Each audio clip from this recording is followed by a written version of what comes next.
और हमारी सुरक्षा है कि नहीं ये जनता के हाथ में, सरकार के हाथ में। हमको कोई डर नहीं है। ना उस समय सुरक्षा लेकर चलते थे, ना अभी सुरक्षा लेकर चल रहे हैं। सरकार पर है, समाज पर है। अगर आप हमको मारना चाहते हैं मारिए।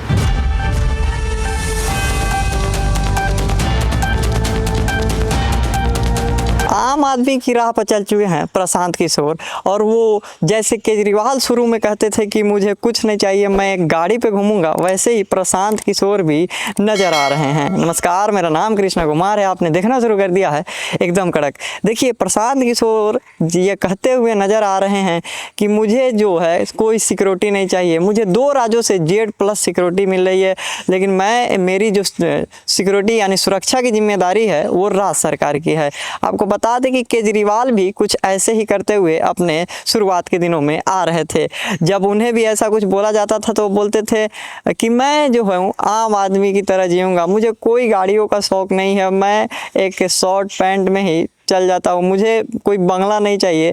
लेकिन जब जैसे जैसे उनकी सरकार बनती है और वो आगे बढ़ते हैं तो वो जो है अपनी रंग दिखाते हुए नजर आता है। कुछ इसी प्रकार जो है उनका भी बिहार में प्रशांत किशोर कुछ नकल करते हुए नजर आ रहे हैं। बस इतना ही नहीं, बल्कि जैसे दिल्ली में केजरीवाल अपनी जो है प्रचार करते थे, चुनावी प्रचार, वैसे ही कुछ रणनीति प्रशांत किशोर भी लेकर चल रहे हैं। जब उनसे PM मोदी पर की मां पर जो अभद्र टिप्पणी की गई है उस पर बात पूछा गया तो उन्होंने कहा कि किसी भी जो है राजनीतिक दल को ऐसा नहीं करना चाहिए। क्या कहते हुए नजर आ रहे हैं प्रशांत किशोर, पहले आइए उनकी बातों को सुनते हैं। वो आपकी सुरक्षा की मांग कर रहे हैं आज। वैचारिक तौर पर मैं सुरक्षा लेने के विरोध में हूं और मैं सरकारी सुरक्षा नहीं लेता हूं। आज तक नहीं लिया है, आगे भी नहीं लेंगे, क्योंकि मेरा ऐसा मानना है कि जो सरकारी पद पर नहीं है उसको सरकारी सुरक्षा नहीं मिलनी चाहिए। तो मैं सरकारी पद पर हूं नहीं। मेरी सुरक्षा की जिम्मेवारी बिहार सरकार की है। जैसे आपकी बिहार के हर युवा की सुरक्षा की जिम्मेवारी बिहार सरकार की है, वैसे हमारी सुरक्षा की जिम्मेवारी भी बिहार सरकार की है। और हमारी सुरक्षा है कि नहीं ये जनता के हाथ में, सरकार के हाथ में। हमको कोई डर नहीं है। यदि देगा तो प्रशांत जी नहीं लेंगे। आपकी जानकारी के लिए ऑन रिकॉर्ड बता दें, जिस सुरक्षा के लिए यहाँ इतना लोग मारामारी करते हैं, 2 राज्य सरकारों से हमको Z+ सिक्योरिटी है। जाके देख लीजिए, बंगाल से Z सिक्योरिटी हमको मिली हुई है। हम सुरक्षा नहीं लेते हैं और हमको जरूरत नहीं है।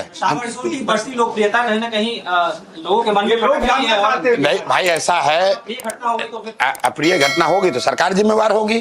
अप्रिय घटना होगी, ऐसा है, अप्रिय घटना होगी तो सरकार जिम्मेवार है।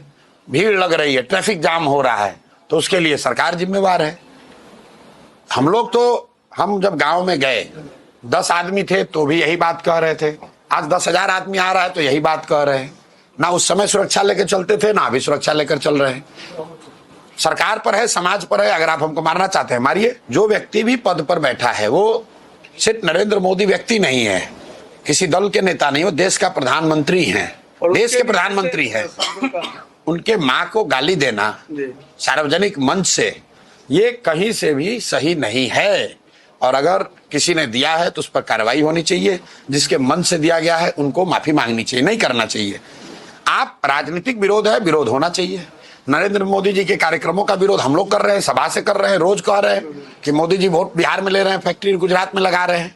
आप विरोध जो है वो कीजिए, लेकिन किसी के माँ को, बहन को गाली देना, खासकर कांग्रेस जैसे दल को, बिल्कुल शोभा नहीं। तो जैसा आपने उनकी बातों को सुना कि कैसे वो कहते हुए नजर आ रहे हैं कि प्रधानमंत्री की मां पर जो टिप्पणी की गई है ऐसी नहीं की जानी चाहिए किसी भी दल के द्वारा। वहीं तो दूसरी तरफ उनके जब सुरक्षा पे सवाल किया गया तो वो क्या कहते हुए नजर आपने सुना। तो क्या केजरीवाल के राह पर निकल चुके हैं प्रशांत किशोर? आप कमेंट करके बताइए और ऐसी खबरों के लिए हमारे साथ बने रहे और देखते रहे एकदम कड़क। धन्यवाद।